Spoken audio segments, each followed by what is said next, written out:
जय श्री कृष्णा चैतन्य प्रभु नित्यानंद श्री अद्वैत गदाधर श्रीवासदि गौर भक्त वृंद। हरे कृष्णा कृष्णा कृष्णा हरे हरे, हरे राम राम राम हरे हरे। हरे कृष्णा। பக்தர்களுக்கு இனிமையான காலை வணக்கம். உங்களெல்லாம் மீண்டும் சந்தித்ததில் ரொம்ப சந்தோஷமாக இருக்குது, மகிழ்ச்சியாக இருக்குது. எல்லா பக்தர்களையும் இங்கே சந்திக்கிறதுல இப்போன்னா போன தடவை என்ன பேசணும் ஞாபகம் இருக்கா? இப்போன்னா என்ன அர்த்தம்? தமிழில் இப்போன்னா இப்போ, இங்கிலீஷில் இப்போன்னா என்ன அர்த்தம்?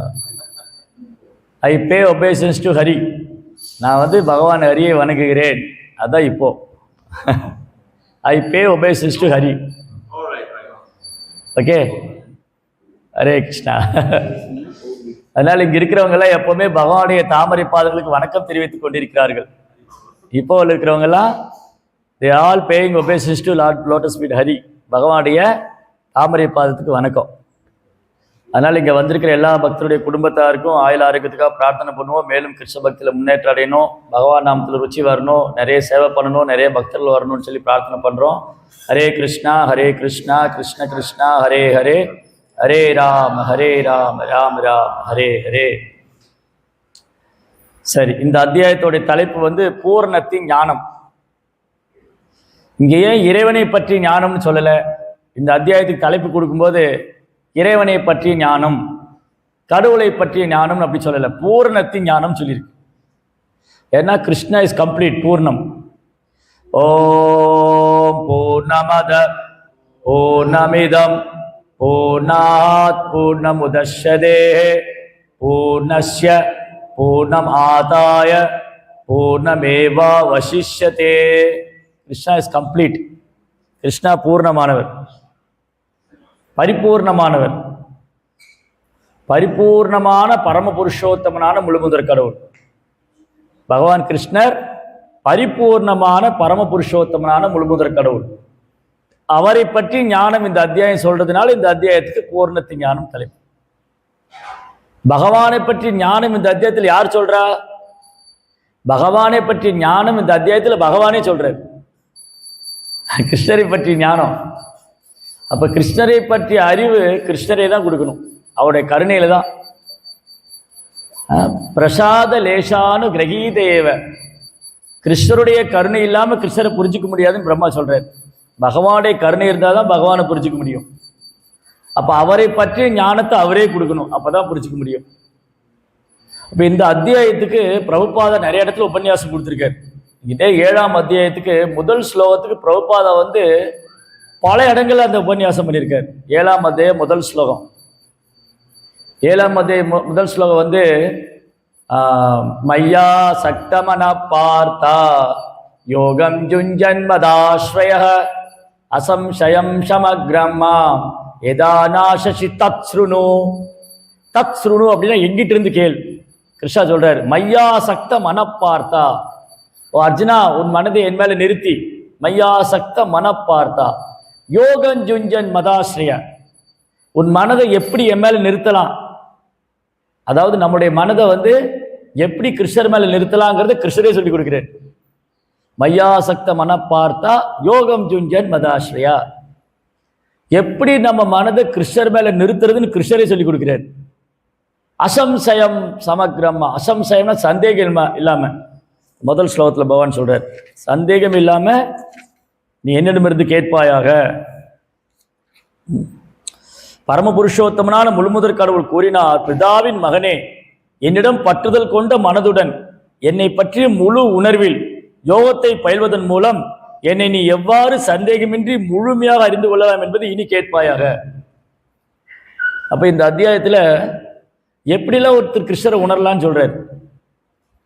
பூமி ராபோனலோ வாயோ கம்மனோர் புத்திரேவச்ச அகங்காரமிதி எம்மே பின்னா பிரகிருதி அஷ்டதா. நிலம், நீர், நெருப்பு, காற்று, ஆகாயம், மனம், புத்தி, அகங்காரம், இந்த 8ம் என்னிடமிருந்து பிரிந்த சக்திங்கிறார். இப்ப நிலத்தை பார்க்கும்போது கிருஷ்ணரை நினைக்க முடியும். இந்த இப்போல நிறைய பெரிய பெரிய மலைகள்லாம் இருக்கு. ஓ எப்படி இந்த மலைகள் இருக்கு, பெரிய பெரிய பிரம்மாண்டமான மரங்கள். இங்க கூட 2 பெரிய பிரம்மாண்ட மரம் நின்று ஒன்று யாரும் வெட்டிட்டாங்க. 2 பெரிய மரம் அண்ணன் அர்ஜுன யமால மரம் மாதிரி நின்றுட்டு இருந்தது. நான் போன தடவை வரும்போது பார்த்தா அந்த 2 பெரிய மரமும் அர்ஜுன யமால மரம் மாதிரி நின்றுது. அப்போ இந்த மரம் பாருங்க காத்துல சாஞ்சு, அப்போ அதுக்கு ரொம்ப வயசாயிடுச்சு, ரொம்ப வருஷங்களா இருந்திருக்கு இல்லையா. அந்த ஆன்மா வந்து ரொம்ப வருஷமா அந்த உடல்ல இருந்திருக்கு, அந்த உடலோட டைம் முடிச்சுது, பேர் உடலுக்கு போயிடுச்சு.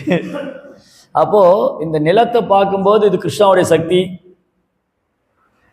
அகழ்வாரை தாங்கும் நிலம் போல தன்மை. இந்த நிலம் வந்து எவ்வளவு பேர் தாங்குது. அந்த மாதிரி நிலம் வந்து பொறுமை, பூமி வந்து பொறுமை. பூமியிட்ட இருந்து பொறுமையை கத்துக்கணும். இந்த பூமியை வந்து குடைஞ்சு பெட்ரோல் எடுத்து, டீசல் எடுத்து, குருடாயில் எடுத்து, தண்ணி எடுத்து, என்னெல்லாம் கனிமங்கள்லாம் எடுத்தாலும் பூமி பொறுத்துட்டே இருக்கு. அது மேலே வந்து புல் தரையில வெட்டி, மரங்களை வெட்டி, ரோடு போட்டு, ரோடு மேலே ரோடு, பாலத்துக்கு மேலே பாலம், அங்கே பாலம், பாலத்துக்கு கீழே பாலம், சைடில் இப்படியெல்லாம் போட்டால் கூட பூமி பொறுத்துட்டு. பூமியிட்ட இருந்து பொறுமையை கற்றுக்கணும். அப்போ இந்த நிலத்தை பார்க்கும்போது நிலம் வந்து கிருஷ்ணருடைய கொடை, பரிசு, நேச்சர், இயற்கை வந்து கிருஷ்ணனுடைய பரிசு.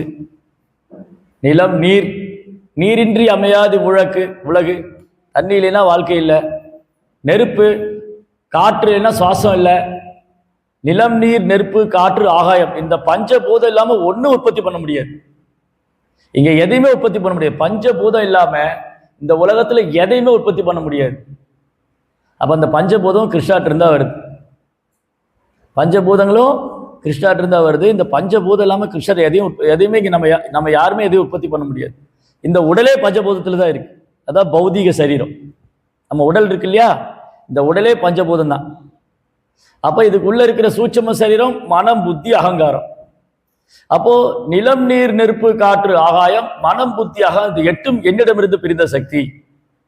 அப்போ இந்த பஞ்சபூதங்களை பார்க்கும்போது இது கிருஷ்ணாவுடைய சக்தி. முட்டாள் தான் சொல்லுவான் இந்த இயற்கை தானா இயங்குதுன்னு. இயற்கை எப்படி தானா இயங்கும்? இயற்கை தானா இயங்காது. இயற்கைக்கு பின்னாடி ஒரு பெரும் சக்தி இருக்கு. அதுதான் 4ஆம் ஸ்லோகத்தில் சொல்றார் கிருஷ்ணா. இதுக்கு முன்னாடி உள்ள ஸ்லோகங்கள்ல கிருஷ்ணா ரொம்ப அழகா சொல்லிட்டு வர்றார். 5ஆம் ஸ்லோகம், அபரயமிதஸ்தன்யாம் பிரகிருதிம் வித்தி மே பராம் ஜீவபூதம் மகாபாகோ யயேதம் தாரியதே ஜகத். அர்ஜுனா, பலம் பொருந்திய பயங்களுடையவனே, இந்த பௌதிக இயற்கைக்கு அப்பாலே இன்னொரு உயர்ந்த சக்தி இருக்கு. அது இந்த தாழ்ந்த இயற்கையை விட உயர்ந்தது. அது ஜீவாத்மாக்களை உள்ளடக்கியது. இந்த தாழ்ந்த ஜட இயற்கையை சுயநலத்திற்காக உபயோகிக்கக்கூடிய ஜீவாத்மாக்களை பார்த்தீங்களா, கிருஷ்ணா என்ன சொல்றாரு, இந்த ஜட இயற்கையோட ஜீவாத்மா உயர்ந்தவன் தான். ஜட இயற்கை இருக்கு இல்லையா, ஜட இயற்கைன்னு என்னது? இந்த பஞ்சபூதம், இந்த பௌதிக உலகம். இது கிருஷ்ணனுடைய பௌதிக சக்தி. ஜீவாத்மா கிருஷ்ணனுடைய ஆன்மீக சக்தி. ஆனா ஜீவாத்மா என்ன நினைக்கிறான்? அந்த ஜட உலகத்தை அடக்கி ஆளணும்னு நினைக்கிறான் சுயநலத்துக்காக. ஆனா இந்த 2மே கிருஷ்ணனுடைய சக்தி தான். ஜீவாத்மானால பிரபுபா என்ன சொல்றாரு, ஜீவாத்மால இந்த ஜட இயற்கையை கட்டுப்படுத்த முடியாதுங்கிறார். ஏன் ஜீவாத்மால ஜட இயற்கையை கட்டுப்படுத்த முடியாதுன்னா, ஜீவாத்மா ஜட இயற்கையை விட உயர்ந்த சக்தியா இருந்தாலும் இந்த ஜட இயற்கையும் சரி ஜீவாத்மா இது 2ஐயும் கட்டுப்படுத்தக்கூடிய கிருஷ்ணர் தான். ஜீவாத்மா தனித்து சுதந்திரமா செயல்படக்கூடியவனே அல்ல.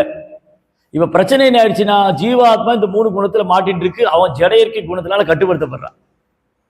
ஜீவசக்தி ஜீவாத்மா ஜட இயற்கையை விட உயர்ந்த சக்தியா இருந்தாலும், உங்களுக்கு கொஞ்சம் தத்துவார்த்தமா இருக்கும்னு நினைக்கிறேன். இன்னைக்கு இந்த பௌதிக உலகம் இருக்கு இல்லையா, இந்த பௌதிக உலகம் கிருஷ்ணனுடைய தாழ்ந்த சக்தி, கிருஷ்ணத்திலிருந்து பிரிந்த சக்தி.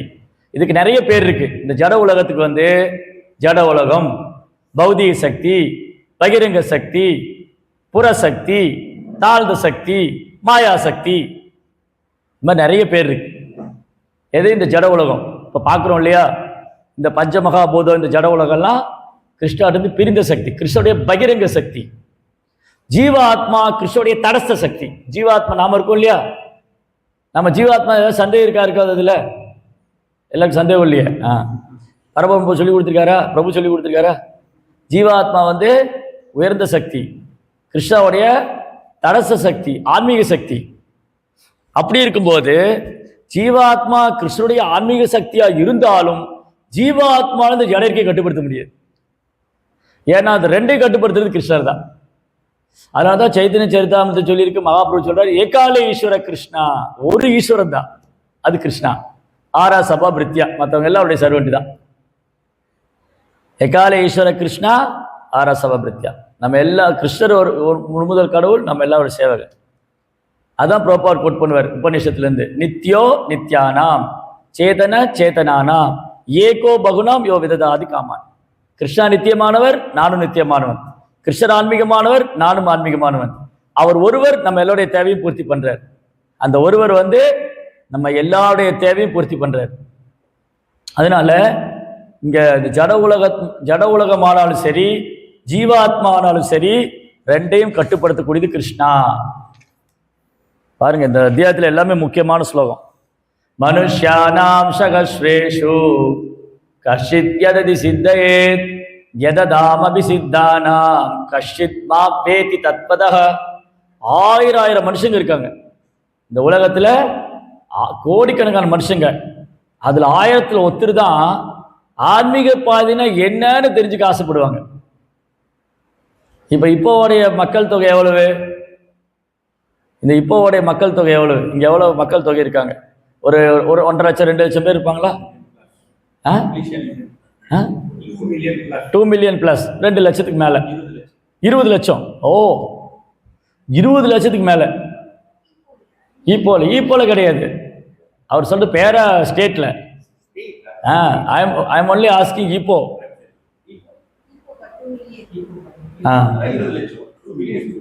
ஈப்போல 20 மில்லியன் இருக்கு சான்ஸ் இல்லையே. 20 மில்லியன், 2 மில்லியன் ஒன்லி. எஸ். அப்போ அந்த 2 மில்லியன் பீப்புள்ல எவ்வளவு பேர் நான் யாருன்னு கேள்வி கேட்கிறேன். நான் யாரு, எனக்கே துன்பம் வருது, எனக்கே நோய் வருது, நான் இறந்து போனா என்ன ஆவேன், இறந்ததுக்கு அப்புறம் என்ன ஆகும், மறுபிறவி இருக்கா, இந்த மாதிரி கேள்வியெல்லாம் 2 மில்லியன் பீப்புள் எவ்வளவு பேர் கேட்குறாங்க? விரல் விட்டு என்றவங்க தான் கேட்பாங்க.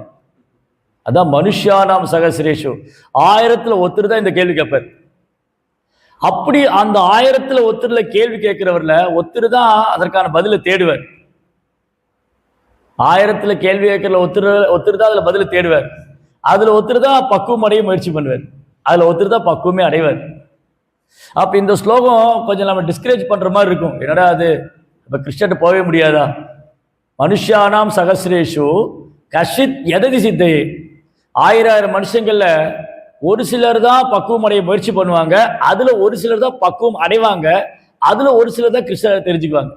எததாமபி சித்தானாம் கஷித் மாம் வேதி தத்துவத, மாம் வேத்தி தத்துவத, என்னை உள்ளவாறு உணர்றது.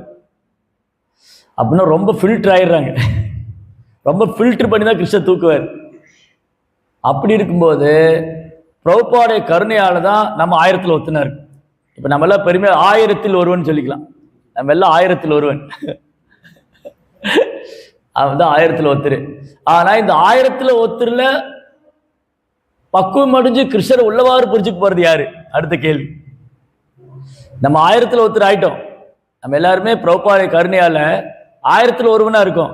இந்த 1000ல் ஒருவன்ல பக்குவமாயி கிருஷ்ணரை புரிஞ்சுக்க போறது யாரு அப்படின்னா, ஆச்சாரியருடைய அடிச்சுவட்டை ஃபாலோ பண்ணிக்கிட்டே இருக்கு. பிரபுபாத் புத்தகம் படிச்சுட்டே இருக்கும்போது தான் கிருஷ்ணர் யாருன்னு பிரபுபாத் நம்ம காமிச்சு தருவார். இங்க கிருஷ்ணர் தன்னை வெளிப்படுத்துறாரு. என்ன சொல்றாரு? ஸோ இந்த ஸ்லோகம் கொஞ்சம் டிஸ்கரேஜ் பண்ற மாதிரி இருக்கும். ஏன்னா கிருஷ்ணரை அப்ப நான் உணரவே முடியாதா? கிருஷ்ணரை உணர முடியும். எப்படி கிருஷ்ணரை உணர முடியும்? அர்ஜுனன்ட்டு கிருஷ்ணர் தன்னை வெளிப்படுத்தினார். அர்ஜுனன் அறியாமையில புகுத்துண்டு கிருஷ்ணர் தான் யாருன்னு வெளிப்படுத்தினார். அதே மாதிரி அர்ஜுனன் எப்படி பகவத்கீதை புரிஞ்சுக்கிட்டாரோ அதே போல பிரபுபாதுடைய விளக்கத்தை நம்ம படிக்கும்போது கிருஷ்ணரை உணரலாம். எப்படி உணரலாம்? அதான் சொல்லி தர்றாரு. உனக்கு கஷ்டமா இருக்கா? இப்படி எல்லாம் உணரலாம். என்ன எப்படி எல்லாம் உணரலாம்? ரசோகம் அப்சு கௌந்தேயா பிரபாம்சி சசி சூரியயோ பிரணவ சர்வ வேதேஷு தப்தகே பௌருஷம் நிஷாம். தண்ணி குடிக்கும் போது இந்த சுவை எங்கிருந்து வந்தது? அது கிருஷ்ணா. நீரின் சுவையும் நானே, சந்திர சூரிய வெளிச்சமும் நானே. பிரணவ ஓம்காரம் என்ற ஓம்கார பிரணவ மந்திரம், ஓம்னு இல்லாம ஒரு மந்திரம் கிடையாது. ஓம் சிவாய நமக, ஓம் கணபதயே நமக, ஓம் கார்த்திகேயாய நமக, ஓம் சக்தியே நமக, ஓம் நாராயணாய நமக. எந்த மந்திரம் சொன்னாலும் ஓம் பிரணவம் இருக்கும். அந்த ஓம் பிரணவ ஓம்காரம் நானே சொல்றார் கிருஷ்ணா. ஓம்காரம் நானே. அப்புறம் என்ன சொல்றாரு? இதெல்லாம் சொல்லி என்ன இருக்கு, ஒன்று சிம்பிளா சொல்லி கொடுத்தாரு. என்ன ஒரு உதாரணத்தோட சொல்லிட்டேன். இப்படிலாம் சொன்னா உங்களுக்கு புரியுமோ புரியாதோ தெரியல. தண்ணி குடிக்கும் போது கிருஷ்ணரை உணர முடியுமா? ஓ உணரலாமே. சரி, சந்திர சூரியனை பார்க்கும்போது கிருஷ்ணரை உணரலாமா? ஓ உணரலாமே. இதெல்லாம் அவருடைய சக்தியினுடைய வெளிப்பாடு. சரி, அப்புறம் இதெல்லாம் புரிய கஷ்டமா இருக்கா? இப்போ ஒரு உதாரணத்தோடு சொல்லி நீங்க புரிஞ்சுக்கலான்ட்டு. பத்த பரதரம் நான்யத் கிஞ்சிதஸ்தி தனம் ஜயா மை சர்வமிதம் புரோதம் சூத்ரே மணிகனாயிவ. நூலில் முத்துக்கள் கோர்க்கப்பட்டது போல் அனைத்தும் என்னையே சார்ந்திருக்கின்றது. என்னை விட உயர்ந்த உண்மை இல்லை. சொல்லிட்டேன், என்னை விட உயர்ந்த உண்மை இல்லை. இப்போ நான் ஒரு துளசி மாலை போட்டிருக்கேன். இந்த துளசி மாலையில துளசி மணி எல்லாம் சேர்ந்துருக்கு. இந்த துளசி மணிக்கு உள்ள ஒரு சின்ன நரம்பு மாதிரி ஒரு நூல் இருக்கு. அந்த நரம்பு மாதிரி நூல் என் கண்ணுக்கு தெரியல. நம்ம கண்ணுக்கு தெரியுதா அந்த நூல்? தெரியல. ஆனா இந்த நூல் தான் இந்த மணிகளை தாங்கி நிற்கிது. இந்த நூல் இருக்கையா உள்ள அந்த நரம்பு மாதிரி இருக்கிற நூல் தான் இந்த துளசி மணிகளை தாங்கி இருக்கு. எப்படி அந்த நரம்பு மாதிரி இருக்கிற நூல் இந்த துளசி மணிகளை தாங்கி இருக்கிறது ஆதாரமா இருக்குதோ, இப்ப அந்த நூல் மட்டும் இல்லைன்னு அது நிக்காது. உள்ள வந்து அந்த நூல் மட்டும் இல்லைன்னு சொன்னா இந்த மணிகள்லாம் நிக்காது. அதே மாதிரி இங்க காணக்கூடிய அண்ட சராசரத்தில் நாம் காணக்கூடிய அனைத்தும் கிருஷ்ணர் தான் தாங்கி இருக்காரு. கிருஷ்ணர் இல்லைன்னு சொன்னா ஒன்றும் இல்லை, அவ்வளவுதான். அதான் சொல்றது, அவர் இன்றி ஒரு அணுவும் அசையாது. ஒரு அணு அசைவுனா கூட கிருஷ்ணர் அனுமதி கொடுக்கணும். கிருஷ்ணா வந்து அனுமதி கொடுக்கலைன்னா ஒரு அணு கூட ஒரு இன்ச்சு கூட அசையாது. நான் அசைந்தால் அசையும் அகிலம் எல்லாமே. கிருஷ்ணர் அசைஞ்சாதான் இந்த அகிலமே அசையும். கிருஷ்ணர் அசையலைன்னா அகிலம் அசையும். அப்படி ஸ்தம்பிச்சு போயிடும், எல்லாம் ஸ்தம்பிச்சு போயிடும். அதனால இங்க ரொம்ப அழகான உதாரணம். அடுத்தடுத்து கிருஷ்ணர் சொல்லிட்டே வர்றார். என்ன சொல்றாரு? இந்த அகிலத்தோட விதை நானே சொல்றேன். பீஜமாம் சர்வபோதானாம் வித்தி பார்த்த சனாதன். இந்த அகிலத்துக்கு ஒரு விதை, எல்லாமே விதையிலிருந்து வருது. அப்ப இந்த அகிலத்தோட விதை யாரு? இந்த ரோஜா செடி எப்படி வந்தது? ரோஜாவோட விதையிலிருந்து வந்தது. இந்த மாமரம் எப்படி வந்தது? அது ஒரு விதையிலிருந்து வந்தது. அப்ப எல்லாத்துக்கும் ஒரு வேர் விதை இருக்கு. அந்த மாதிரி இந்த பிரபஞ்சம் எங்கிருந்து வந்தது? பீஜமாம் சர்வபோத. இந்த அகிலத்தோட விதை நானே சொல்றேன். அகிலத்தோடைய விதை நானே. வித்தி பார்த்த சனாதனம். அதனால இங்க சொல்றாரு, பலவான்களின் பலம் நான் சொல்றேன்.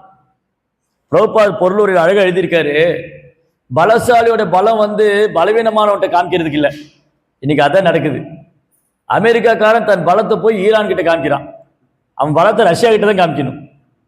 அமெரிக்காக்காரர் என்ன பண்ணணும்? தன் பலத்தை என்ன பண்ணணும்? ரஷ்யா கிட்ட காமிக்கணும். ஏன் ரஷ்யா கிட்ட காமிக்காம ஈரான் கிட்ட காமிக்கிறான்? ஏன்னா ஈரான் குட்டி நாடு இல்லையா? பாருங்க, அப்ப இதுதான் பொய் அகங்காரம். இந்த பொய் அகங்காரம் என்னது? நான் பெரிய வல்லரசு நாடு, நான் எல்லாத்தையும் கட்டுப்பாட்டில் வச்சுக்குவேன், நான் எல்லாரையும் கண்ட்ரோல் பண்ணுவேன், நான் பலசாலி, நான் பெரிய பலசாலி. வாலி பெரிய பலசாலி. வாலி வந்து பெரிய பலசாலி. வாலி முன்னாடி வந்தா எதிரிக்கு பாதி பலம் போயிடும். அப்பேற்பட்ட பலசாலி. ஒரு செகண்ட்ல ராமர் வாலி இல்லைன்னு ஆக்கிட்டார். ஒரே செகண்ட் தான். அதனால ராமருக்கு வந்து வாலி தேவையில்லை. நீங்க நல்லா யோசிச்சு பாருங்க. அன்னைக்கு ராமாயணம் பேசும்போது பேசிட்டு இருந்தோம், ராமாயண கதையில. அப்போ லக்ஷ்மணன் கேட்கிறார் ராமர்கிட்ட. லக்ஷ்மணன் கேட்கிறார், ராமா, சுக்ரீவனை விட வாலி ரொம்ப பலசாலி, பன்மடங்கு பலம் உள்ளவன், கிஷ்கிந்தியோட ராஜாவும் கூட. அவன் ஒருத்தனே போதும் உங்களுக்கு உதவி செய்யறதுக்கு. அது மட்டும் இல்ல, அவன் ஏற்கனவே ஒரு தடவை ராவணன் தோக்கடிச்சிருக்கான். ஏன்னா ஒரு தடவை வாலி சந்தியாவந்தனம் பண்ணும்போது ராவணன் அப்படியே புஷ்ப விமானத்துல போவான். அப்ப ராவணன் வாலியை பத்தி கேள்விப்பட்டிருக்கான், பயங்கர பலசாலின்னு. இப்ப வாலியோட சண்டை போட போனான். ராவணன் என்ன பண்ணா? வாலியோட சண்டை போட போனா வாலி ஆஜமனம் பண்ணி சந்தியாவந்தனம் பண்ண போறான். இந்த சண்டைக்கு வந்தவனை பிடிச்சி வாலில் சுருட்டி இப்படி வச்சுக்கிட்டு 4 திசையிலையும் போய் சந்தியாவந்தனம் பண்ணிட்டு வந்தார். ராவணனால தன்னை விடுவிச்சுக்க முடியல. மாட்டிக்கிட்டான் வாலிக்கிட்ட. அப்புறம் ராவணன் புரிஞ்சு போயிடுது, இவனை கொல்ல முடியும், இவன்கிட்ட சண்டை போட முடியாது, பேசாமல் நண்பன் ஆயிட வேண்டியது. அப்போ ராவணன் வாலிகிட்ட நண்பன் ஆயிட்டான். 2 பேரும் நெருப்பு மூட்டி நம்ம 2 நண்பனாக இருந்துக்குவோம். அப்போ ராவணன் சொன்னா, வாலி இன்னையிலேருந்து லங்கா உண்ணுது. உடனே வாலி சொன்னா, இன்னிலேருந்து கிஷ்கிந்தா உண்ணுது. இன்னிலேருந்து ஏன் சகோதரன் ஓன் சகோதரன் மாதிரி. வாலி சொன்னா, ஏன் சகோதரன் ஓ சகோதரன் மாதிரி. இன்னிலேருந்து ஏன் மனைவி ஓ மனைவி மாதிரி. இவன் சொன்னா, ஏன் மனைவி ஓ மனைவி மாதிரி. இந்த அக்ரிமெண்ட் அவங்களுக்குள்ள. அசுரங்க இப்படிதான் அக்ரிமெண்ட் போட்டுக்குவாங்க. ஆமா, இது இருக்கு ராமாயணத்துல. அப்போ லக்ஷ்மணன் கேட்டான், வாலி இவ்வளோ பலசாலியா இருக்கானே, அவனால ராவணனை எளிதில் போய் கொண்டுட்டு வந்துட முடியும், ஒரு செகண்ட் போதும், ஏன் நீங்க வாலியை செலக்ட் பண்ணாம சுக்ரீவனை செலக்ட் பண்ணீங்கன்னு கேட்டேன். சுக்ரீவன் வாலி அளவுக்கு பலம் கிடையாது, ஏன் அவனை தேர்ந்தெடுத்தீங்க இல்லையா? இந்த கேள்வி நமக்கு வந்துச்சா பார்த்தீங்களா? லக்ஷ்மணன் கேட்குறேன், ஏன் வாலியை விட்டுட்டு சுக்ரீவனை தேர்ந்தெடுத்தார் ராமர்? வாலிக்கு இவ்வளவு பலம் இருக்கும்போது ஒரு செகண்ட்ல வேலை முடிச்சிருமே, எதுக்கு சுக்ரீவனை தேர்ந்தெடுக்கணும்? ஏன்னா வாலிக்கு வாலியோடைய சேவை ராமருக்கு தேவையில்லை. ஏன் வாலியோட சேவை ராமருக்கு தேவையில்லை? வாலி நினைச்சா என்னை விட பலசாலி யாரும் கிடையாது, நான் ஒரே ஆளே எல்லாம் பண்ணிடுவேன். ஆனா சுக்ரீவன் என்ன நினைக்கிறாரு, என்னால் எதுவும் பண்ண முடியாது, ராமர் தான் எனக்கு உதவி செய்யணும். அப்ப யார் கிருஷ்ணருக்கு வேணும், யார் ராமருக்கு வேணும்? என்னால ஒன்றும் பண்ண முடியாதுங்கிறது தான் அவளுக்கு வேணும். என்னால எல்லாம் பண்ண முடியுங்கிறது அவனுக்கு தேவையில்லை. பகவானுக்கு யாரு வேணும்? பகவானுக்கு யாரு வேணும்னா, யாருடைய சேவை பகவானுக்கு வேணும்னா, நான் எல்லாம் பண்ணிடுவேங்கிறவங்க பகவானுக்கு தேவையில்லை, நீ எனக்கு தேவையில்லைன்றுவேன். இல்லை பகவானே, என்னால் ஒன்றும் பண்ண முடியாது, ஏதோ பக்தர்கள்லாம் உதவி செஞ்சாங்க அதனால பண்ணினேன், நான் என்கிட்ட எந்த ஒரு சக்தியும் கிடையாது, நான் ரொம்ப தாழ்ந்தவன் அப்படிங்கிறவங்க தான் செலக்ட் பண்ணுவேன். ஓகே, இவர் குவாலிஃபைடு, இவர் குவாலிஃபைடு. ஏன் இவர் தகுதி உள்ளவர்? இவர் தன்னை தாழ்த்தி கொள்றார். பிரபுபாதர் சொல்றார், பிரபுபாதர் இந்த உலகத்தையே கிருஷ்ண பக்தியில மூழ்கடிச்சுட்டு அவர் சொல்றாரு, என் குரு மகாராஜா உங்களை எல்லாம் அனுப்பிச்சு வச்சாரு, நீங்கெல்லாம் உதவி செஞ்சதுனால தான் இந்த கிருஷ்ண பக்தியால பிரச்சாரம் பண்ண முடிஞ்சுது. சீடர்களை பார்த்து சொல்றேன். பிரபுபாதர் இவங்களே கிடையாது. பிரபுபாதர் அமெரிக்கா போகலன்னு சொன்னா இவங்களுக்குலாம் எங்கிருந்து கிருஷ்ண உணர்வு கிடைச்சிருக்கும். ஆனா பிரபுபாதர் ரொம்ப பணிவா சொல்றாரு, என் குரு மகாராஜ் உங்களை எல்லாம் என்கிட்ட அனுப்பிச்சு வச்சிருக்காங்க, நீங்க எல்லாம் உதவி பண்ணனாலதான் என்னால இது பண்ண முடிஞ்சுது. இதுதான், இந்த மாதிரி பக்தர்கள் தான் கிருஷ்ணருக்கு தேவை. இந்த மாதிரி பக்தர் தான் பகவானுக்கு தேவை. ஓ, நான் எல்லாம் பண்ணிடுவேன், நான் ஒருத்தனே போதும், யார் எனக்கு தேவையில்லைங்கிறவங்க கிருஷ்ணருக்கு தேவையில்லை. வாலிக்கு அந்த மென்டாலிட்டி. வாலி என்ன நினைக்கிறான், அவன் ஒரு தடவை சண்டை போட போனான். ராமாயணத்து இந்த கதை வரும். ஒரு நாள் வாலி கிஷ்கிந்தில் உட்காந்துருக்கான். அப்போ மாயாவின்னு ஒரு அரக்கம் வந்தான். ஏ வாலி, வெளியே வெளியே. வாலி கோவம் வந்துச்சு, யாரா அவன், என்ன தைரியம் இருந்தா என்ன சண்டை கூப்பிடுவான்னு ஒரு கதை எடுத்து தோல்ல வச்சுட்டு போந்தா வாலி வெளியே வரான். சுக்ரீவனும் வரான். 2 பேரும் வந்தாங்க. 2 பேரும் வரும்போது இந்த மாயாவி சண்டைக்கு வர, வாலியும் மாயாவும் பயங்கர சண்டை போடுறான். சுக்ரீவனும் கூட இருக்கான். வாலி என்ன பண்ணும், சுக்ரீவா நீ வா, 2 பேரும் சேர்ந்து சண்டை போடலாம், அவனை கொண்டுடலாம். ஆனா வாலி அதை விரும்பல. இந்த மாயாவியை நான் தான் கொன்னேங்கிற பேர் எனக்கு வரணும். அதனால சுக்ரீவன் அவனை சேர்த்துக்கல. அவன் என்ன பண்ணா, அந்த மாயாவி கூட சண்டை போட்டு ஒரு குகை கிட்ட போயிட்டாங்க. 2 பேரும் சண்டை போட்டு குகை கிட்ட போனாங்க. அந்த குகைக்குள்ள போனாங்க. அப்போ வாலி சொல்றான் சுக்ரீவன்ட்ட, நான் வர வரைக்கும் இங்கே நில்லு, அவனை கொல்லாம நான் வரமாட்டேன். வாலி என்ன சொல்லணும், சுக்ரீவா நீயும் வா, அவன் ரொம்ப சேலஞ்சா இருக்கான், 2 பேரும் சேர்ந்து கொண்டுடலாம் அவனை. அப்ப என்ன ஆகும், நாளைக்கு ராமாயணத்துல என்ன வந்திருக்கும், வாலியும் சுக்ரீவனும் சேர்ந்து மாயாவை வதம் செய்தார்கள், சுக்ரீவனும் உடன் சென்றார், சுக்ரீவனும் கலந்து கொண்டார். அதை வாலி விரும்பல. நான் மட்டும்தான் மாயாவை கொன்னேன், எனக்கு தான் அந்த கிரெடிட், நான் தான் பண்ணேன், என்னால்தான் நடந்தது, சுக்ரீவனுடைய உதவி எல்லாம் எனக்கு தேவையில்லை, யாருடைய உதவி எனக்கு தேவையில்லை, யாருடைய சேவை எனக்கு தேவையில்லை, நான் ஒருத்தனே பண்ணி அந்த பேர் எனக்கு கிடைக்கும். அந்த மாதிரி உள்ளவனுடைய சேவை ராமருக்கு தேவையில்லை. அதுலதான் வாலி ராமர் வாலி தூக்கிப்பட்டார் பாருங்க. அப்போ சில நேரம் சேவை பண்ணும்போது என்ன வரும், இது எல்லாம் நானே பண்ணேன், அவர் இல்லைன்னா அது நடந்திருக்காது, அவர் ஒருத்தர் தான் பண்ணாரு, வேற யாரும் சேர்த்துக்கல, இவர் வேற யாரும் சேர்த்துக்கல. சேவை பண்ணும்போது வேற யாரும் சேர்த்துக்காம நானே பண்ணிட்டு நான் தான் பண்ணேன், இதை வாலி மென்டாலிட்டி பாருங்க. ராமர் சீதையை தேட சொல்லி யார்கிட்ட சொன்னாரு, ராமர் சீதையை தேட சொல்லி யார்கிட்ட சொன்னாரு, இல்ல ராமர் சீதையை தேட சொல்லி யார்கிட்ட சொன்னார்? சுக்ரீவன்ட்ட இல்லையா? சீதையை தேடி கண்டுபிடிச்சு கொடு சுக்ரீவன்ட்ட சொன்னாரு. சுக்ரீவன் சீதையை தேட போனாரா? சுக்ரீவன் எங்கேயாவது சீதையை தேடி போனாரா? யார் போனாங்க? ஹனுமான் மட்டுமா போனாரு? கோடிக்கணக்கான வானர்கள் அனுப்பிச்சு வச்சார். கிழக்கு, மேற்கு, வடக்கு, தெற்கு 4 திசைகளையும், பாரதத்தோடைய 4 திசைகள்லையும் கோடிக்கணக்கான வானர்கள் அனுப்பிச்சார். நீங்க வந்து ஒரு குரூப் ஆஃப் வானர்கள் கூப்பிட்டு நீங்க வந்து கிழக்கு போய் தேடுங்க, ஒரு குரூப் ஆஃப் வானர்கள் கூப்பிட்டு நீங்க மேற்கு போய் தேடுங்க, ஒரு குரூப் ஆஃப் வானர்கள் கூப்பிட்டு நீங்க வந்து தெற்கு போய் தேடுங்க. அவர் போவே இல்லை. ஆனா பேர் என்ன கிடைச்சது? ஜெய் ஸ்ரீ நிதா கௌர் சுந்தர் கி ஜெய். வானரங்கள் சீதையை தேடினாங்க. ஹனுமான் சீதை இருக்கிற இடத்த பார்த்துட்டு வந்தாரு. அப்போ சுக்ரீவன் டீம் ஒர்க் பண்ணார். சுக்ரீவன் பேர் அவர் எடுத்துக்கல. சீதை இருக்கிற இடத்த சுக்ரீவன் தான் கண்டுபிடிச்சு கொடுத்தாரு கிடையாது. சுக்ரீவன் முன்னாடி பேர் வரவே இல்லை. நம்ம என்ன சொல்றோம்? இப்ப நான் கேட்டோம், நீங்க என்ன சொன்னீங்க? ஹனுமான் தான் தேடி போறாரு சொன்னீங்க. ஹனுமான் அனுப்பிச்சது யாரு? அப்ப என்ன பண்ணாரு சுக்ரீவர்? தன் கொடுத்த சேவையை மற்றவங்களோடு பகிர்ந்துகிட்டார். எல்லாருக்கும் புகழ் கிடைச்சது. ஹனுமான் தான் சீதை கண்டுபிடிச்சிட்டு வந்தாரு, வானரங்கள் தான் தேடி போனாங்க, நலன், நீலன், ஜாம்பவான், அங்கதன் எல்லாருக்கும் எல்லாருக்கும் புகழ் கிடைச்சது. சுக்ரீவன் பின்னாடி இருந்தார். நம்ம எங்கேயாவது பேசுறோமா? ஓ, சுக்ரீவன் தான் கண்டுபிடிச்சு கொடுத்தாரு, சுக்ரீவன் தான் வானரர்கள் தேடினாரு, சுக்ரீவன் தான் வானருடைய தலைவன். எங்கேயுமே அப்படி பேசுறது இல்லை. ஹனுமான் தான் சீதையை தேடி போனாரு, ஹனுமான் தான் சீதை இருக்கிற இடத்த பார்த்தாரு, ஹனுமான் தான் சீதையை கண்டுபிடிச்சாரு, வானரங்கள் தான் சீதையை தேடி போனாங்க. அப்போ சுக்ரீவன் அந்த சீன்ல முன்னாடியே வரல, அவர் பின்னாடி இருந்துட்டு புகழை வந்து எல்லாருக்கும் கொடுத்துட்டாரு. இதுதான், இந்த மாதிரி சேவை தான் ராமருக்கு தேவை. இந்த மாதிரி சேவகன் தான் ராமருக்கு தேவை. பின்னாடி ஒழிஞ்சுக்கிறாரு, புகழ்லாம் மற்றவங்களுக்கு கொடுத்துட்டாரு. ஹனுமான், நலன், நீலன், ஜாம்பவான், அங்கதன் எல்லாருக்கும் புகழ் கிடைச்சது. அப்போ சுக்ரீவன் வந்து டீம் ஒர்க் பண்ணார். அந்த மாதிரி தான் சேவை பண்ணணும். தானே புகழ் எடுத்துக்கணும், தானே பேர் எடுத்துக்கணும், தானே செய்யணும். நான் அப்படிங்கிற அகங்காரம், என்னதுங்கிற மமகாரம் இருக்கக்கூடாது.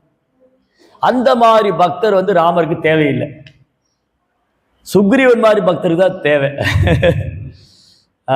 நிறைய அர்த்தம் இருக்கு ஏன் ராமர் சுக்ரீவனை தேர்ந்தெடுத்தார்.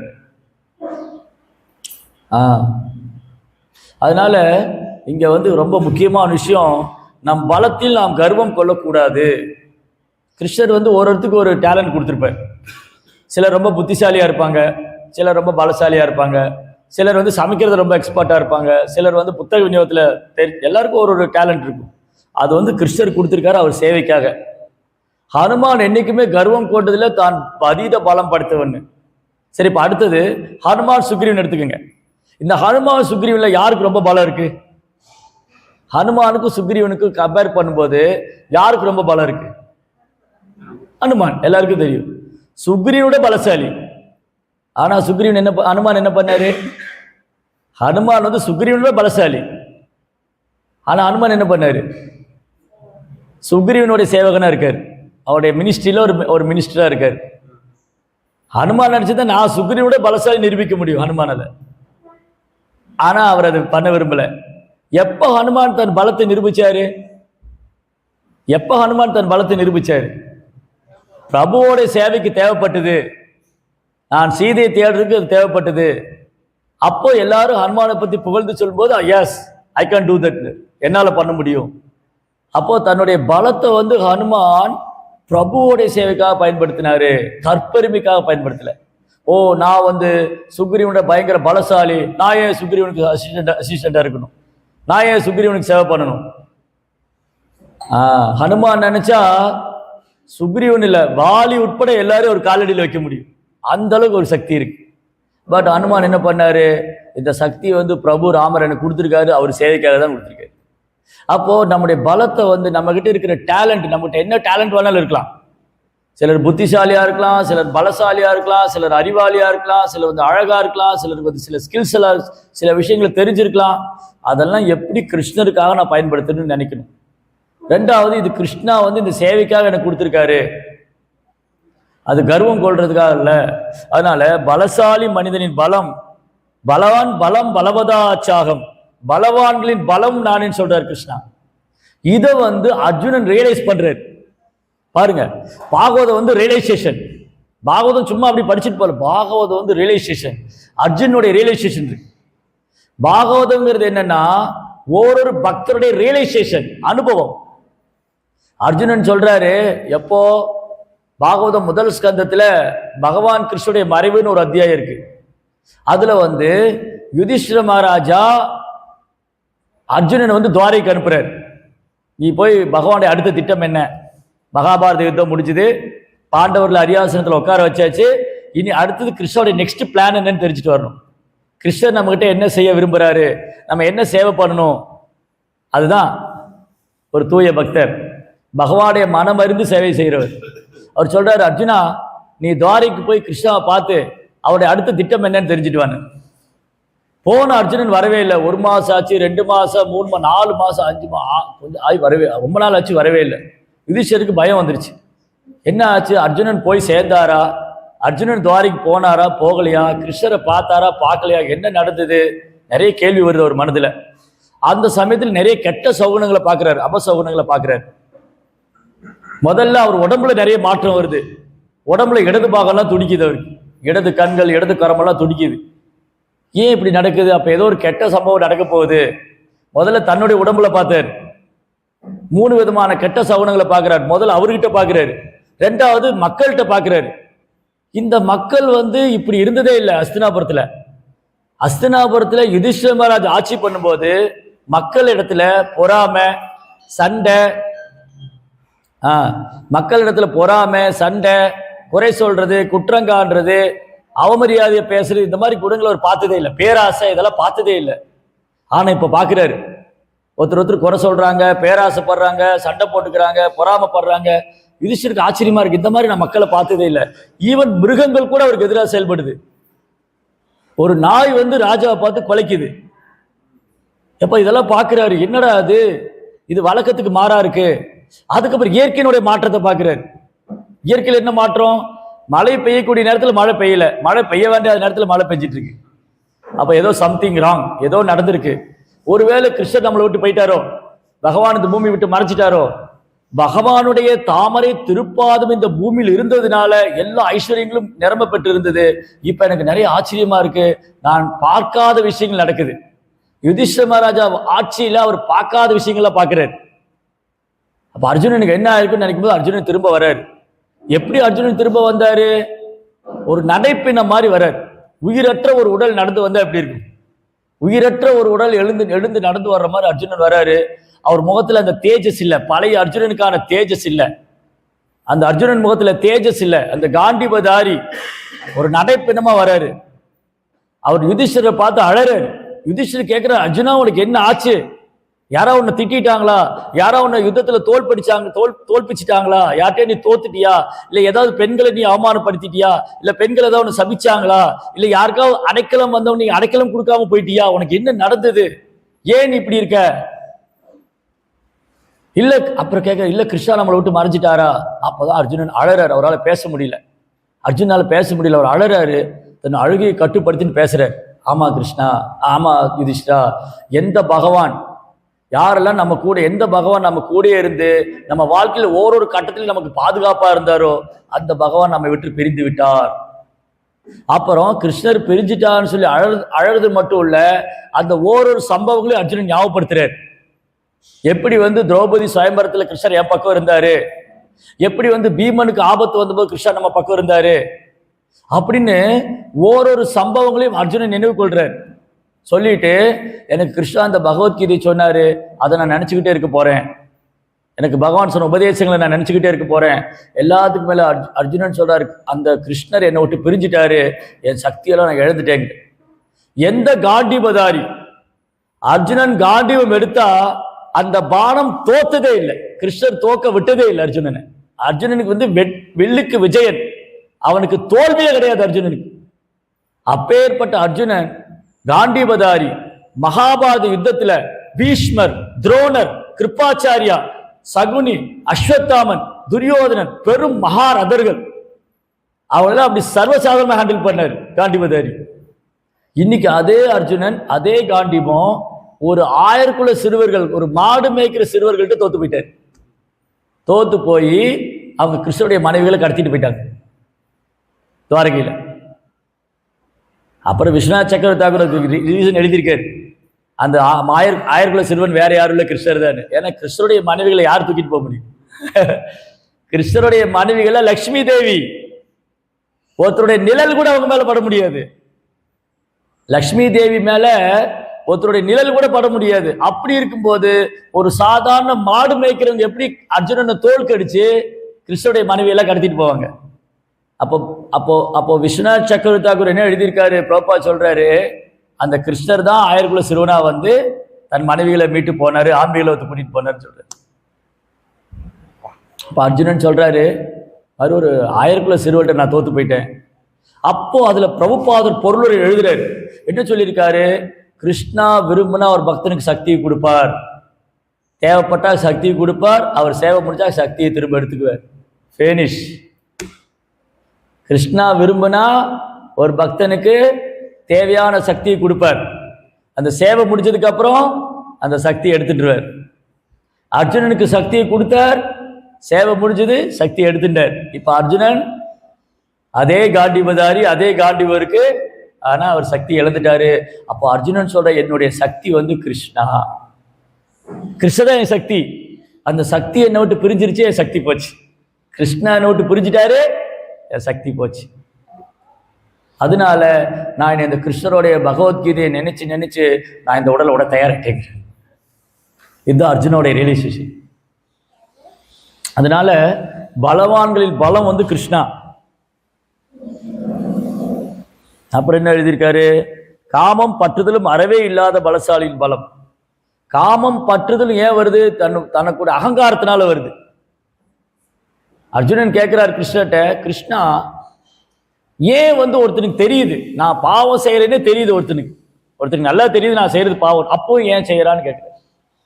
இந்த உலகத்தில் நிறைய பேர் தெரியும் நான் பண்றது தப்புன்னு, அப்படி இருந்தும் ஏன் செய்யறான்? கிருஷ்ணா சொல்றார், காமேஷ குரோதேஷ ரஜோகுண சமுத்பவ மகாசனோ மகாபாப்மா வித்யேரிக வைரினம். அது வந்து கட்டுக்கரகாத ஆசை. காமேஷ குரோதேஷ, காமம் கோபம் எதனால வருது? ரஜோகுண சமுத்பவ, ரஜோகுணத்தினால வரக்கூடியது, ரஜோகுணத்தினால வரக்கூடியது. அப்ப இந்த ஒருத்தருக்கு ஒரு சக்தி இருக்கு, ஒருத்தருக்கு ஒரு பலம் இருக்குன்னு சொன்னா அது மேல வீண் பற்றுதலும் கர்வம் கொள்ளாம இருக்கிற பலம் இருக்கு இல்லையா, அதுதான் கிருஷ்ணன். அப்படி ஒருத்தருக்கு அது மேல கர்வம் பற்றுதலும் வந்துருச்சுன்னா அவன் ராவணன். ராவணனுக்கும் ராமருக்கு என்ன வித்தியாசம்? ராமர் வந்து தெய்வீகமான குணம். ராமா அப்படின்னு சொன்னா எல்லாருக்கும் சந்தோஷம், ராமான்னு சொன்னாலே எல்லாருக்கும் ஆனந்தம் கிடைக்கும். ராவணன்னு சொன்னா எல்லாருக்கும் அழுகதான் வரும். ஏன்னா ராவணன்னு சொன்னாலே மற்றவங்களை கதற வைக்கிறதா வேலையை. அப்ப அவனுக்கு வீண் கர்வம், ஆணவம், நான் பெரிய பலசாலி, தசகிரீவன், எனக்கு 20 கை இருக்கு, 10 தலை இருக்கு, நான் பெரிய ராட்சசன், அந்த பலம் ஒரு செகண்ட்ல போயிடும். பகவான் நினைச்சா ஒரு செகண்ட்ல எல்லாத்தையும் முடிச்சிருவார். அதனால அந்த மாதிரி கர்வம் கொள்ளாம ஹனுமானுக்கு இருக்கிற பலம், ஹனுமானால ஒரு செகண்ட்ல ராவணனை முடிச்சிட முடியும். அப்போ ஒரு நாள் யுத்தத்துல பேசிக்கிறாங்க, யுத்த பூமியில லக்ஷ்மணன் கூட நிக்கிறாரு, அஞ்சனா தேவி ஹனுமானு பேசிக்கிறாங்களாம்.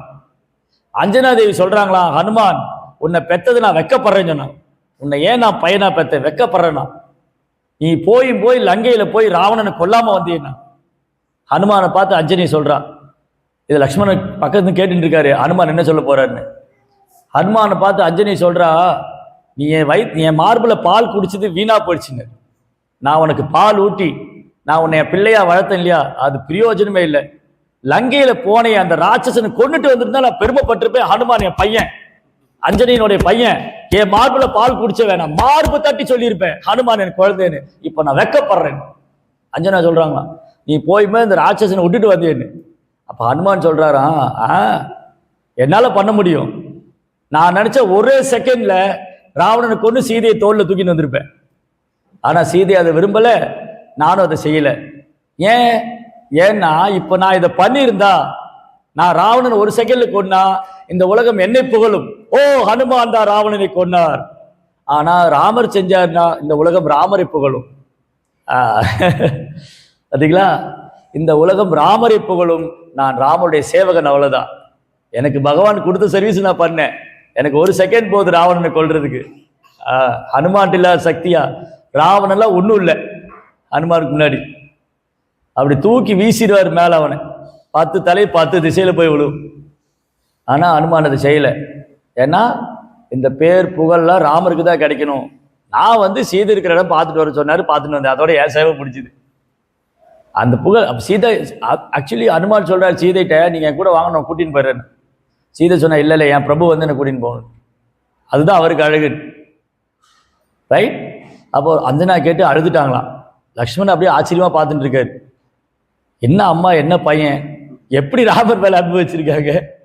அம்மா சொல்கிறா நீ ஏன்டா அவனை விட்டுட்டு வந்தேன்னா. இவர் சொல்கிறாரு அவனை என்னால் கொல்ல முடியும், ஆனால் புகழ் ராமருக்கு தான் கிடைக்கணும். புகழ் யாருக்கு கிடைக்கணும்? ராமருக்கு. ஜெய் ஸ்ரீ ஹனுமான்ஜிக்கு. அதனால ஹனுமானுக்கு ஒரு நாள் தன் பலத்தில் கர்வமே கிடையாது. ரொம்ப பணிவு. ஹனுமான்னா பணிவு, எளிமை, அன்பு, சுயநலமற்ற சேவை. ஹனுமானுடைய சேவைன்னு என்னது? அதாவது செல்ஃபிஷே கிடையாது. அன்மோட்டிவேட்டட் அண்ட் செல்ஃபிஷ். அந்த சேவையில் சுயநலமே இல்லை. இல்லை நான் போய் சீதை இருக்கிற இடத்த பார்த்துட்டு இருந்தா ராமர் என்னை கிஷ்கிந்தையோடைய மன்னர் ஆக்கிடுவார், இல்லை எனக்கு நிறைய செல்வம் கொடுப்பாரு, என்னை எல்லாரும் முன்னாடி பாராட்டுவார், எனக்கு புகழ் கிடைக்கும். நோ, எதுவுமே கிடையாது. வெறுமனே ராமரை சந்தோஷப்படுத்தணும், அவ்வளோதான். வெறுமனே ராமரை சந்தோஷப்படுத்தணும். அதுதான் ஹனுமானுடைய சேவை. அதனால் ஹனுமானுடைய பலத்தில் ஒரு கர்வம் இல்லை. ஆனால் ராவணனுக்கும் வாலிக்கும் பலத்து மேலே கர்வம் இருந்தது. தர்மோபிவிருத்த பூதேஷு காமோஸ்மின் பரதர்ஷபா. தர்ம கொள்கைக்கு விரோதமில்லாத காமமும் நானே. அதனால இங்க காமம்னு சொன்னா அது கிருஷ்ணர் மேல இருக்கணும். அதுதான் பிரேமமே. அது காமம் இல்லை, ஆக்சுவலி பிரேமம். அதுதான் சைத்தன்ய சரிதாமிரத்தில் சொல்லியிருக்கு, ஆத்மேந்திரிய பிரீத்திவாஞ்சா தாரபலே காமா, கிருஷ்ணேரிய பிரீத்திவாஞ்சா தாரபலே பிரேமா. பிரேமங்கிறது கிருஷ்ணாட்ட மட்டும்தான். மற்றபடி ஜட உலகத்தில் எல்லாமே காமம் தான். அப்படி இருந்தா கூட அந்த காமம் தர்மத்துக்கு உட்பட்டு இருந்தால் அது நானேன்னு சொல்றாரு கிருஷ்ணன். அப்ப இல்லற வாழ்க்கைங்கிறது இல்லற தர்மம், கிரகஸ்தாசிரமம். அப்போ ஒரு ஆண் பெண் முறைப்படி திருமணம் செய்து கிருஷ்ண உணர்வுள்ள குழந்தைகளை உற்பத்தி பண்ணா அந்த காமமும் நானேன்னு சொல்றாரு கிருஷ்ணன். ஏன்னா கிருஷ்ணனுடைய அனுமதி இல்லாம ஒண்ணு நடக்காது. கர்மனா தெய்வநேத்ரேன, கர்மனா தெய்வநேத்ரேன ஜந்தர் தேகோ பபத்தி. ஒரு ஆண் பெண் சேரும்போது அந்த இடத்துல ஒரு குழந்தை உற்பத்தி ஆகணும்னா அது கிருஷ்ணனுடைய அனுகிரகம் இருக்கணும். தெய்வநேத்ரேன, கிருஷ்ணனுடைய அனுகிரகம் இல்லைன்னா அது நடக்காது. அதனால கிருஷ்ணனுடைய அனுகிரகம், தர்மத்துக்கு உட்பட்ட காமம் நானேன்னு சொல்றேன். ஆனா பாருங்க, ராமாயணத்துல ராமர் என்ன பண்ணாரு? சூர்பனகை யாருடைய அழகுல மயங்கினா? சூர்பனகை ராமருடைய அழகுல தான் மயங்கினா. அப்ப உண்மையில ராமர் சூர்பனகை ஏத்துட்டு இருக்கணும். ஏன்னா ஒரு சத்திரியன் நிறைய பெண்களை கல்யாணம் பண்ணலாம். ஒரு சத்திரியனுக்கு அனுமதி இருக்கு. ஒரு மன்னர் நிறைய பொண்ணுங்களை கல்யாணம் பண்ணி அவங்கள நல்லபடியா பார்த்துக்கலாம். அந்த அளவுக்கு ஒரு வசதி இருக்கு, அந்த அளவுக்கு அதுக்கான கட்ஸ் இருக்கு அவர்கிட்ட. இன்னைக்கு கலியுகத்தில் ஒரு மனைவி மெயின்டைன் பண்ணுறது ரொம்ப கஷ்டம். ஆமா, அவர் வேற பெட்ரோல் விலை ஏறி போச்சு, என்ன பண்றது, காடி ஓட்ட கஷ்டமா இருக்கு இல்லையா? அதனால பாருங்க, அன்னைக்கு ஒரு ராஜா நிறைய மனைவிகளை ஏற்றுக்குவாங்க. அவங்க எல்லாரும் அரண்மனை இருக்கும், அவங்க எல்லாம் நல்லா பார்த்துக்குவார், எல்லாருக்கும் நல்ல வசதி எல்லாம் இருக்கும். அப்போ சூர்பனகை சொல்றா, நீ ரொம்ப அழகா இருக்க, ஓ மானிடனே நீ ரொம்ப அழகா இருக்க, நான் உன்னை கல்யாணம் பண்ணிக்கணும். அப்ப ராமர் ஏத்துன்னு இருக்கணும். ஆனா ராமர் என்ன முடிவு பண்ணி வச்சிருந்தாரு? இந்த அவதாரத்துல நான் எனக்கு ஒரே மனைவி தான், சீதா மட்டும்தான். இந்த அவதாரத்துல சீதை மட்டும்தான் என் மனைவி, வேற யாரும் நான் மனைவியை ஏற்றுக்க மாட்டேன். ஆனா சூர்பனகை யார் மேல ஆசைப்பட்டா? பகவான் மேல. அப்ப ஒருத்தர் பகவான் மேல ஆசைப்பட்டா அதை பூர்த்தி பண்ண வேண்டியது யாருடைய கடமை? பகவானுடையது. அப்ப அந்த அவதாரத்துல நடக்கல. ராம அவதாரத்துல சூர்பனகை அந்த கொடுப்பனை இல்லை. அப்ப எப்ப கிடைச்சது? கிருஷ்ண அவதாரத்துல என்னவா வந்தாங்க? கிருஷ்ண அவதாரத்துல சூர்பனகை என்னவா வந்தாங்க? அந்த குப்ஜான்னு ஒரு பொண்ணா வந்தா, ஒரு கூனி மாதிரி வந்தா குப்ஜா. அவ ஒரு நாள் கம்சனுக்கு சந்தன தைல எடுத்துன்னு போனான். அப்ப கிருஷ்ணர் பலராமரும் வராங்க. அப்படியே ஒரு வெள்ளை யானையும் அந்த கருப்பு யானை மாதிரி ரெண்டு பேரும் அப்படி ராஜா மாதிரி நடந்து வராங்க. அப்படி யானை நடக்கும் பாத்தீங்களா, அப்படி நடந்து வர மாதிரி ரெண்டு பேரும் வராங்க இந்த மதுராவுடைய தெருவில். அங்க குவளைப்பிட ஒரு யானை நிறுத்தி வச்சிருந்தான் கம்சன். அந்த குவளைப்பிட ஒரு யானைக்கு 10,000 யானையோட பலம். ஒரு யானைக்கு எவ்வளோ 10,000 யானையோட பலம். அதை மதம் பிடிக்க வச்சு அப்படி பிளிரிட்டு இருக்கு அந்த அந்த அந்த மதுராவோட என்ட்ரன்ஸ்ல. அந்த யானையை வெட்டி ஏவி விட்டு கிருஷ்ணரை பலராமரை கொல்லணும், அதான் அவங்க திட்டம். ஆனா என்ன பண்ணாரு கிருஷ்ணர், என்ன பண்ணாரு தெரியுமா? ஓலைப்பேட யானை கூட எப்படி சண்டை போட்டாரு. சின்ன குழந்தை தான், 6-7 வயசு இருக்கும். அந்த யானை காலு பின்னாடி போய் அந்த வாழை பிடிச்சு கிரி கிரி கிரி கிரின்னு சுத்தி தூக்கி ஆகாசத்துல வீசினார். கீழே வந்து விழுந்து 4 தந்தம் 4 பக்கம் கழட்டு போச்சு. கண்ணு மூக்கெல்லாம் பிதுங்கி போய் யானை ஆன் த ஸ்பாட் அவுட்டு. அதை கோலவதார் அனுப்பிச்சிட்டார் அந்த ஆத்மாவை. அப்புறம் கிருஷ்ணர் ஒரு தந்தத்தை தூக்கி தோல்ல வச்சுக்கிட்டார், பலராமர் ஒரு தந்தத்தை தூக்கி தோல்ல வச்சுட்டார். 2 பேரும் அந்த கோவலைப்படி யானை மாதிரி நடந்து வந்தாங்க அந்த மதுராவுடைய தெருவில். இந்த குப்ஜா பார்த்து கையில் அப்படி சந்தனம் எடுத்துட்டு போனா கிருஷ்ணர் கேட்டார், ஓ பெண்ணே, நீ ரொம்ப அழகா இருக்க, அந்த சந்தனம் எனக்கு கொஞ்சம் பூசி வர்றியான்னு.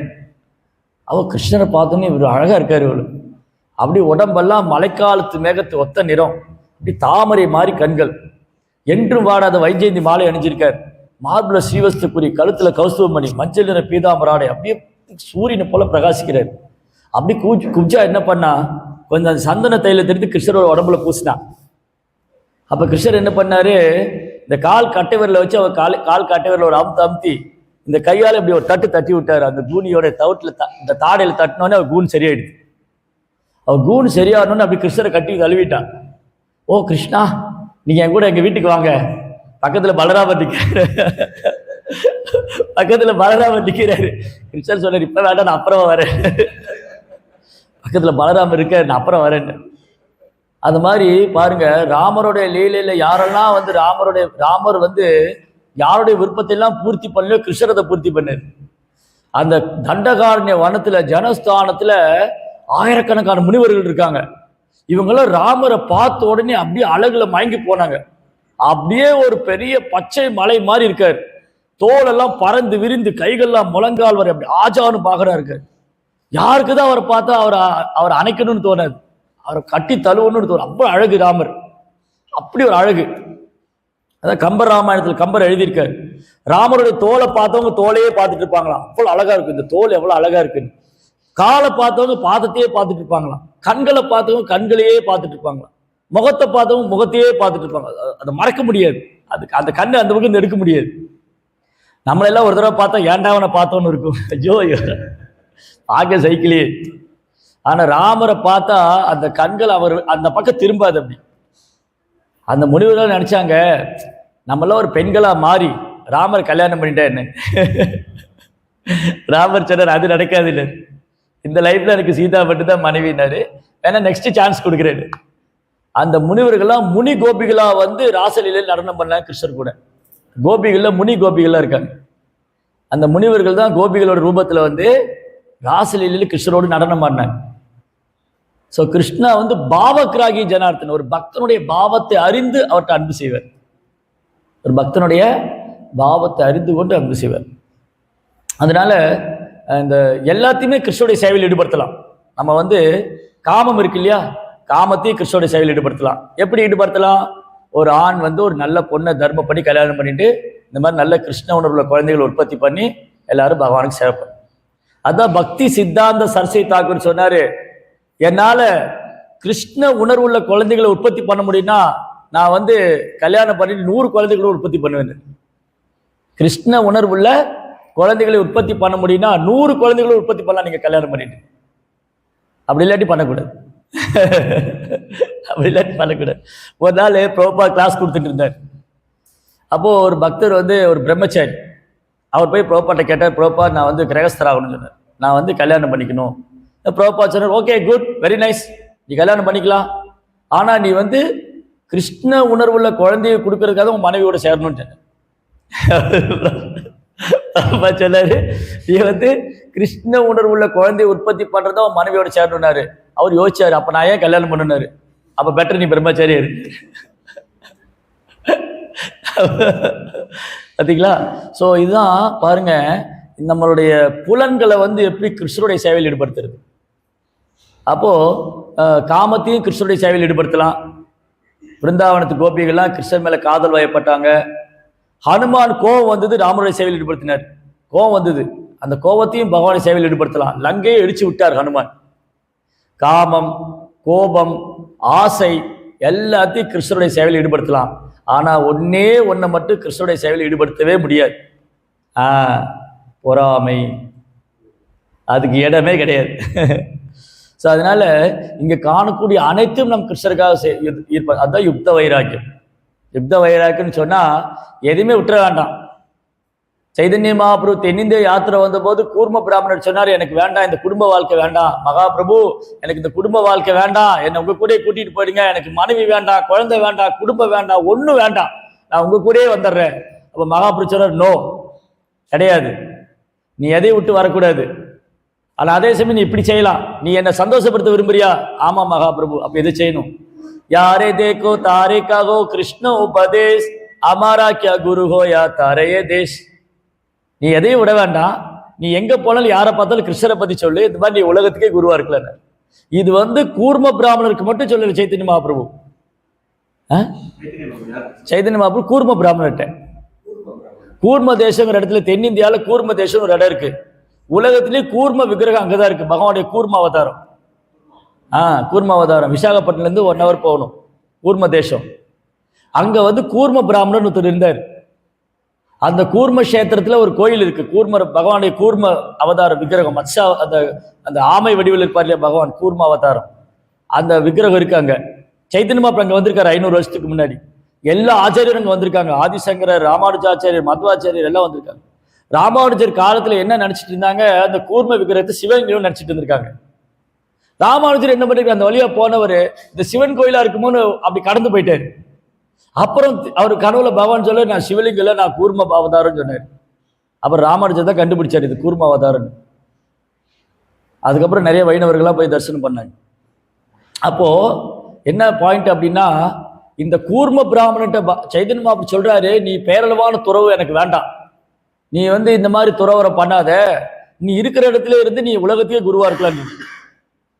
இது சைதன்ய மகாபிரபு கூர்ம பிராமணன்ட்ட மட்டும் சொல்லல, தன்னுடைய தென்னிந்திய யாத்திரை முழுவதும் சைதன்ய மகாபிரபு யாரை சந்திக்கிறாரோ அவன்கிட்ட தான் சொன்னார், யாரே தேக்கோ தாரே கவோ கிருஷ்ணோபதேஷ் அமாராக்கியா குரு ஹோயா தாரே தேஷ்.